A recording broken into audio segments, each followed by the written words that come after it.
Hello everyone, welcome back to the channel Sitesh commerce tutorial. Friends, ये आपका GST second paper का third part है जिसमें आपको 30 मोस्ट इंपॉर्टेंट एमसीक्यू क्वेश्चन बताऊंगा। तो चलिए फ्रेंड्स देख लेते हैं। और फ्रेंड्स आपको बता दूं ना कि मेरे पास बहुत कम समय था, इसलिए मैंने आंसर को चेक नहीं किया है। शायद एक या दो क्वेश्चन गलत भी हो सकता है। ठीक है, एक या दो ही गलत हो सकता है, ज़्यादा नहीं गलत होगा।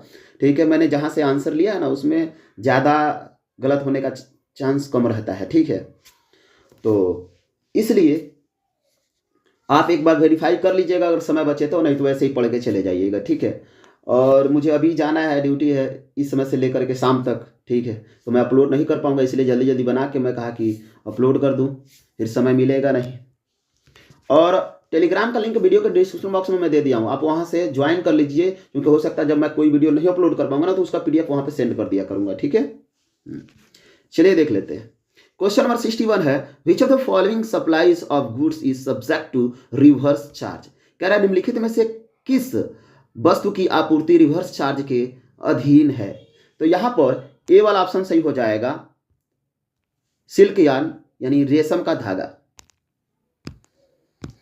क्वेश्चन नंबर 62 है, which of the following supplies of goods made by the agriculturist is subject to reverse charge.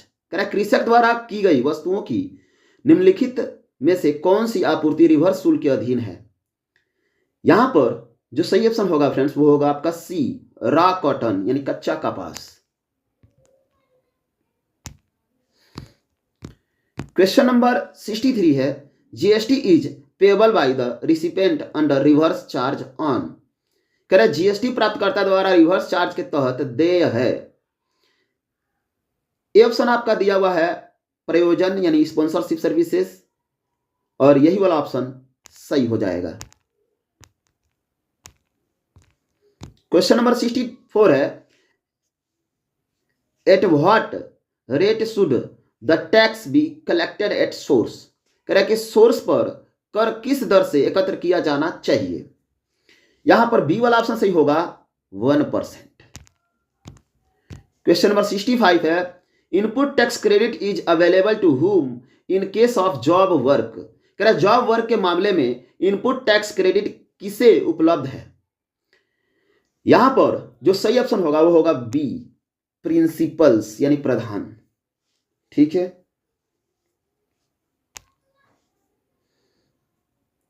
Question number आपका 66 है, tax invoice must be issued by. कह रहा है टैक्स इनवाइस द्वारा जारी किया जाना चाहिए।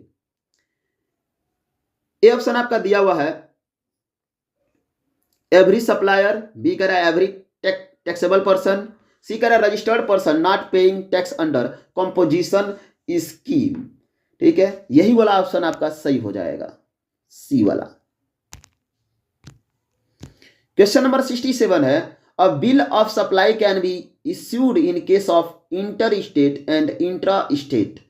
कह रहा अंतरराज्य और अंतरराज्य के मामले में,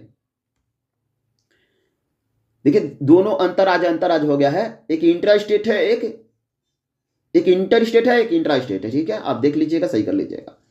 ठीक है, के मामले में आपूर्ति का बिल जारी किया जा सकता है। यहां पर जो सही ऑप्शन होगा ना फ्रेंड्स वो होगा आपका ए, एग्जेम्प्टेड सप्लाई यानी छूट वाली आपूर्ति। क्वेश्चन नंबर 68 है, N invoice must be issued.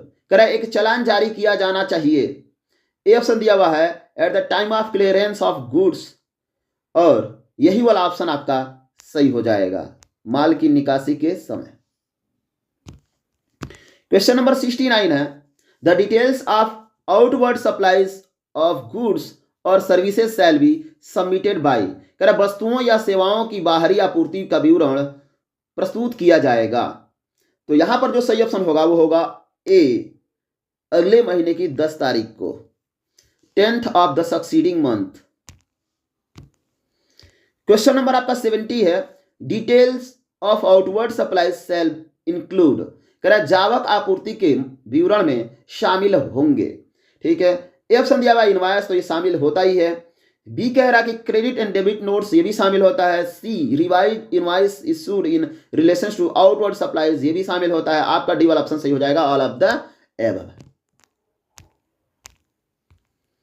Question number 71 है the details submitted by the outward suppliers in form GSTR1 shall be furnished to the recipient regular dealer in form। कह रहा है कि फॉर्म GSTR1 में बाहरी आपूर्तिकर्ता द्वारा प्रस्तुत विवरण प्राप्तकर्ता नियमित डीलर को फॉर्म में प्रस्तुत किया जाएगा। यहां पर जो सही ऑप्शन होगा वो होगा आपका सी GSTR2A। क्वेश्चन नंबर 72 है the details submitted by the outward supplier in form GSTR1 shall be furnished to the recipient compounding dealer in form। Form GSTR1 में बाहरी आपूर्तिकर्ता द्वारा प्रस्तुत विवरण प्राप्तकर्ता कंपाउंडिंग डीलर को फॉर्म में प्रस्तुत किया जाएगा। यहां पर जो सही ऑप्शन होगा वो होगा आपका ए GSTR4A। क्वेश्चन नंबर 73 है कह रहा है कि the details submitted by the outward supplier in form GSTR1 shall be furnished to the input service distributor in form. कह रहा है फॉर्म GSTR1 में बाहरी आपूर्तिकर्ता द्वारा प्रस्तुत विवरण इनपुट सेवा वितरक को फॉर्म में प्रस्तुत किया जाएगा। यहां पर जो सही ऑप्शन होगा वो होगा आपका डी GSTR6A। क्वेश्चन नंबर 74 है which form is to be furnished for submission of details of outward supplies. बाहरी आपूर्ति का विवरण प्रस्तुत करने के लिए कौन सा फॉर्म प्रस्तुत किया जाना है। यहां पर जो सही ऑप्शन होगा वो होगा आपका ए GSTR1। क्वेश्चन नंबर आपका 75 है कह रहा है कि which form is to be furnished for submission of details of inward supplies. कह रहा आवक आपूर्ति का विवरण प्रस्तुत करने के लिए कौन सा फॉर्म प्रस्तुत किया जाना है। यहां पर जो सही ऑप्शन होगा वो होगा आपका बी GSTR2। क्वेश्चन नंबर 76 है composition tax payer is required to be file return in form number. कह रहे कंपोजिशन करदाता को फॉर्म संख्या में रिटर्न दाखिल करना आवश्यक है। यहां पर सी वाला ऑप्शन सही होगा GSTR4 में। अगला क्वेश्चन नंबर 77 कह रहा है कि which of the following are not required to file the annual return. कह रहा निम्नलिखित में से किसे वार्षिक रिटर्न दाखिल करने की आवश्यकता नहीं है। ए ऑप्शन दिया हुआ है इनपुट सर्विस डिस्ट्रीब्यूटर, बी दिया हुआ है कैजुअल टैक्सेबल पर्सन, सी दिया हुआ है नॉन रेजिडेंट टैक्सेबल पर्सन और डी दिया है ऑल ऑफ द एबव। यहां पर डी वाला ऑप्शन सही होगा all of the above. Question number 78 है कह रहा which of this electronic ledger are maintained on common portal. कह रहा इनमें से कौन सा इलेक्ट्रॉनिक खाता सामान्य पोर्टल पर रखा जाता है। ए ऑप्शन आपका दिया हुआ है इलेक्ट्रॉनिक कैश लेजर, बी दिया हुआ है इलेक्ट्रॉनिक क्रेडिट लेजर, सी दिया है इलेक्ट्रॉनिक लायबिलिटी रजिस्टर और डी दिया है ऑल ऑफ द एबव। यहां पर डी वाला ऑप्शन सही होगा all of the above. Question number 79 है deposit of money will be credited to. कह रहा जमा की गई धनराशि को इसमें जमा किया जाएगा। A electronic cash ledger, B है इलेक्ट्रॉनिक क्रेडिट लेजर, सी है इलेक्ट्रॉनिक लायबिलिटी रजिस्टर और डी है नॉन ऑफ द एबव। यहां पर जो सही ऑप्शन होगा वो होगा आपका A electronic cash ledger. Question number 80 है आपका कह रहा है input tax credit as self assessed in the return of a registered person shall be credited to. कह रहा कि एक पंजीकृत व्यक्ति के रिटर्न में स्व मूल्यांकन के रूप में इनपुट टैक्स क्रेडिट को जमा किया जाएगा। ए ऑप्शन दिया हुआ है आपका इलेक्ट्रॉनिक कैश लेजर और बी दिया हुआ है इलेक्ट्रॉनिक क्रेडिट लेजर, तो आपका बी वाला ऑप्शन सही होगा electronic credit laser.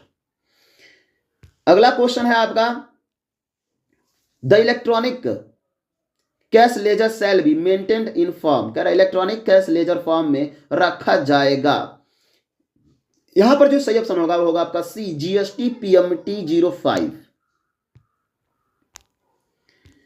Question number 82 है the electronic credit ledger shall be maintained in form.